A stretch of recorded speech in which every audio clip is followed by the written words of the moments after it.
Olá, Carly. Eu tô gravando esse vídeo aqui rápido pra gente te dar umas dicas ou mostrar como que se resolve a última questão que você me mandou, tá? Essa questão aqui é uma questão de estequiometria, né? Que está na parte lá de Química 1, Química do primeiro ano, é, na parte de cálculos químicos, para ser mais preciso, beleza? Ela é uma questão não é tão fácil, não, né, não é tão óbvia de se resolver, apesar de ser uma questão típica de estequiometria, ela não é tão fácil. Tá? Eu vou mostrar porque que não é tão fácil. Fala assim, um ourives recorreu a um químico para determinar o teor de ouro numa amostra que ele tinha certeza de que havia sido adulterada apenas com pirita, o FeS, que é o sulfeto de ferro. Para atender a solicitação, o químico utilizou uma grama da amostra, fazendo-a reagir com HCl em excesso. E aí foi produzido um gás na reação. Esse gás foi totalmente coletado em um recipiente contendo solução de nitrato de chumbo, o PbNO3,2. O precipitado que foi formado de sulfeto de chumbo, PbS, foi coletado e pesou 1,195 gramas. E ele pergunta para a gente qual a porcentagem de ouro na amostra, né? E aí foi dadas as massas atômicas, que são as massas... Na verdade, foram dadas as massas atômicas, tá? Essa questão aqui ela não é tão fácil, porque é o seguinte, a gente vai precisar de um conhecimento razoável de reações químicas, conhecimento de reações químicas, tipo, eu preciso saber, quando eu tiver dois reagentes, e aí ele está descrevendo aí as reações que estão acontecendo, eu preciso saber, prever que produtos serão formados quando eu tiver dois reagentes ali, tá? Então ele fala que uma substância reagiu com outra, formou um gás, depois formou um precipitado, não sei o quê. Então a gente vai precisar do conhecimento de reações químicas para prever as espécies que vão ser formadas aqui nas reações. Por quê, professor? Porque a estequiometria ela trabalha com as relações estequiométricas entre as substâncias em uma reação química, tá? E numa reação química, no caso. E essas reações são representadas pelas equações químicas. E essas relações estequiométricas, elas são estabelecidas de acordo com os coeficientes estequiométricos, que são aqueles números que estão na frente das substâncias lá na equação química. Então, então, para mim ter essas relações corretas, é necessário que as minhas equações químicas estejam corretas, para mim poder ter relações, para as minhas relações estequiométricas, elas sejam precisas. Tá? Então, as minhas equações químicas precisam estar corretamente escritas e corretamente balanceadas, ainda tem esse detalhe. Tá?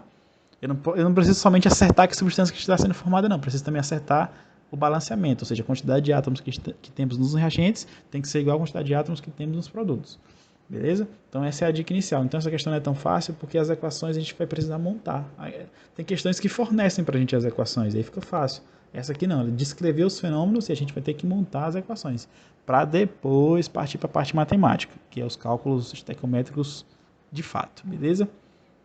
Outra dica importante. Essa questão a gente vai calcular não a porcentagem de ouro logo de cara. A gente vai calcular logo a quantidade do item que está adulterando o ouro, que no caso é a pirita. Então eu vou calcular logo a porcentagem do contaminante. E aí, por consequência, tudo aquilo que não for contaminante é o ouro. Aí eu vou achar a porcentagem de ouro. Beleza? Então a gente vai fazer ela dessa maneira. Determinar logo a quantidade da substância que está adulterando, que no caso é o FeS, né? A pirita. E aí a gente vai calcular a porcentagem de ouro. Lembrando que a pirita é chamada de ouro de tolos, porque ela é muito parecida com o ouro, né? Ela é um sólido, tem a aparência similar ao ouro, e aí as pessoas utilizam ela como ouro para vender de maneira falsa, ou também para misturar com ouro para adulterar mesmo, para aumentar a quantidade de ouro. E aí, só que somente a aparência, que é similar ao ouro. As propriedades físicas são totalmente diferentes, né? Essa pirita é quebradiça, é um sólido que não tem as propriedades do ouro, ela não tem nem semelhança, somente a aparência física mesmo, tá? Então vamos lá. Outra dica importante, espero que esse vídeo não saia de 15 minutos. Outra dica importante, essa questão aqui a gente vai fazer meio que de trás para frente, tá? De acordo com o que foi mencionado aqui, tá? Então é o seguinte, eu já vou colocar as equações aqui para a gente já entender os processos, tá? Primeira coisa, como eu falei que a gente vai calcular logo a quantidade da substância que está adulterando, né, que é o FeS, que está presente na amostra, então eu vou admitir que essa amostra, que o FeS que está aqui na amostra, ele vai reagir com HCl em excesso. Então tá aqui, ó, FeS, né, vai reagir com HCl em excesso, tá?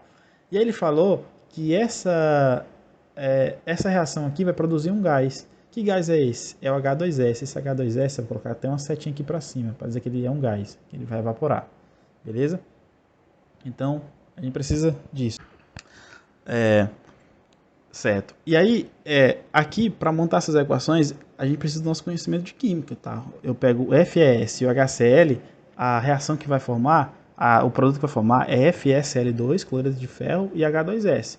É uma reação que a gente chama lá na química reação de dupla troca, tá? O ferro vai tomar o lugar do hidrogênio e o hidrogênio vai tomar o lugar do ferro, aqui nos reagentes para formar essas substâncias aqui, beleza? Aí ele falou também que o gás produzido... ele falou que o gás produzido na reação foi totalmente coletado em um recipiente contendo solução de nitrato de chumbo. Então a reação lá de cima do FeS com HCl produziu um gás. E aí depois desse gás, que é o H2S, ele já está aqui nessa outra equação, ele vai reagir com PbNO3,2, tá? Por que eu sei que vai reagir? De acordo com o enunciado, beleza?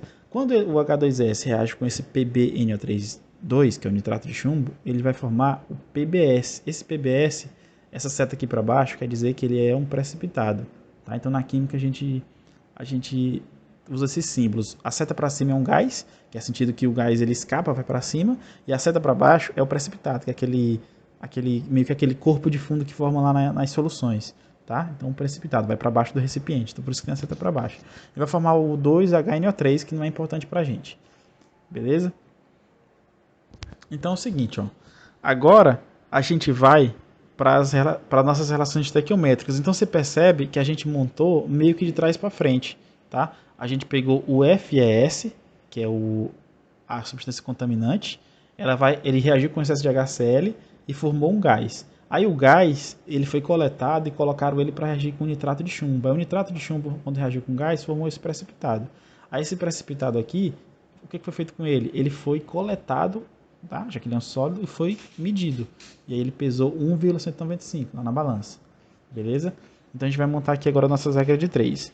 Como as equações aqui estão balanceadas, todas com as substâncias de interesse estão balanceadas aqui com coeficientes estequiométricos igual a 1, quando não aparece nada é porque tem 1, e a gente sabe que as massas atômicas ou massas molares são dadas em gramas por mol, então quer dizer que se eu tenho 1 mol, já que tem o símbolo, já que eu tenho um coeficiente estequiométrico 1, então eu vou estar trabalhando sempre com 1 mol.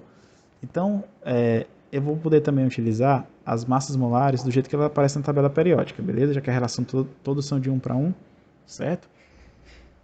Então aqui a gente tem a nossa primeira relação estequiométrica.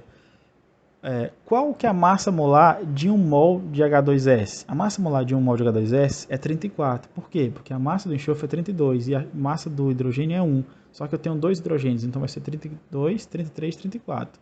Então, quando eu tiver 1 mol aqui de H2S, vai ser igual a 34 gramas de H2S. Quando eu tiver 1 mol de PbS, vai ser igual a 239 gramas de PbS. Por que é 239, professor? Porque eu peguei aqui a massa do chumbo, 207, e peguei a massa do enxofre, 32. Então, 32 com 207 dá 239. Beleza. Aí, você vai pegar agora a massa da amostra que foi pesada de PbS, que é 1,195.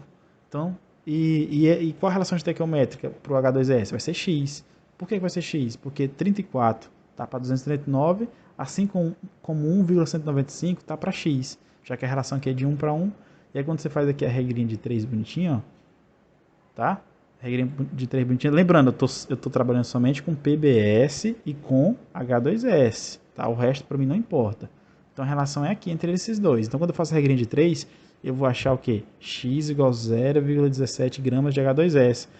Então você já fala assim, professor, então o gás que escapou, eu já sei a quantidade dele, é 0,17 gramas. Beleza, então meio caminho andado. Agora, o que eu vou fazer? Você vai vir aqui para a equação de baixo. Aí você vai falar, professor, se você já achou a quantidade de gás aqui que escapou, fazendo uma relação estequiométrica, você vai achar lá a quantidade de FeS, que é a minha substância que está adulterando o ouro. E é justamente isso que a gente vai fazer. Então vem aqui, ó. Lembrando de novo, vou ter que montar a relação estequiométrica agora entre o H2S, que é o gás, e o FeS, que é o adulterante. que é a substância que está adulterando. Não sei nem se o nome é adulterante, se esse nome existe, eu posso estar falando bobagem, tá? Eu vou chamar de contaminante, que aí eu tenho mais certeza. Então, o H2S está aqui e aqui é o meu contaminante. Então, a relação estequiométrica vai ser entre essas duas substâncias, beleza? Como a relação estequiométrica é de 1 para 1, então eu posso somente montar aqui as massas molares dos dois e aí ter a relação estequiométrica. Qual a massa molar de 1 mol de H2S? É 34, né? Porque a massa molar, eu já expliquei porque que é 34. Qual a massa molar do FeS? É 88. Por quê? A massa molar do Fe, que é o ferro, é 56. E a massa molar do enxofre é 32. 32 com 56 vai dar 88. Beleza? Então 88 está para 34. Assim como a quantidade de gás que eu achei do H2S lá na equação anterior foi 0,17. Então agora eu quero saber a quantidade de contaminante que está relacionado com esses 0,17 gramas do gás que escapou. Então, de novo, montei a relação estequiométrica bonitinho aqui, faço a regra de 3 bonita, ó, tá? E aí quando eu faço a regra de 3, eu vou achar um Y, que no caso é a quantidade em massa de FeS, igual a 0,44 gramas de FeS, que é o meu contaminante. Então, aqui a gente já está com a resposta quase pronta. Então, agora eu já achei a porcentagem em gramas de contaminante em 1 grama da amostra. Tá? Então, eu coloquei até um enunciadozinho assim, ó. Ou seja, em 1 grama da amostra, eu tenho 0,44 gramas de FeS, que é o meu contaminante, tá? Que é a minha substância que está adulterando o ouro, onde eu estou circulando aqui. Beleza? Ou seja, é a impureza, tá? Portanto, 1 grama menos 0,44, que é a impureza, vai dar igual a 0,56 gramas, que será a quantidade de ouro na amostra de 1 grama. Beleza? Então, se 1 grama eu tenho 0,56, em 100 gramas eu vou ter quanto? Vou ter Z. Eu faço a regrinha de 3 para descobrir a quantidade de ouro em 100 gramas. Quando eu faço a regrinha de 3 aqui, eu vou descobrir que o Z vai dar igual 0,56 vezes 100, que vai dar 56%. Ou seja, para cada 100 gramas dessa amostra aqui, 56 gramas será de ouro. Então a porcentagem de ouro na amostra vai ser 56%, né? Ou seja, se a cada 100 gramas eu tenho 56 gramas de ouro, então significa que eu tenho 56% de ouro, beleza? Que aí seria a nossa alternativa de letra C. Então você percebe que de cara eu não calculei a porcentagem de ouro, tá? Eu não calculei a porcentagem de ouro, eu calculei logo a porcentagem da impureza. Aí depois eu faço a subtração e o que sobrar é o ouro, beleza? Aí eu coloquei um slide aqui pra gente, que eu ia só explicar como era que tinha as relações estequiométricas aqui, mas como eu já expliquei no próprio enunciado aí, na própria resolução da questão, eu não vou nem perder tempo aqui pra gente não deixar o vídeo mais longo, tá? Qualquer dúvida você me avisa aí, valeu!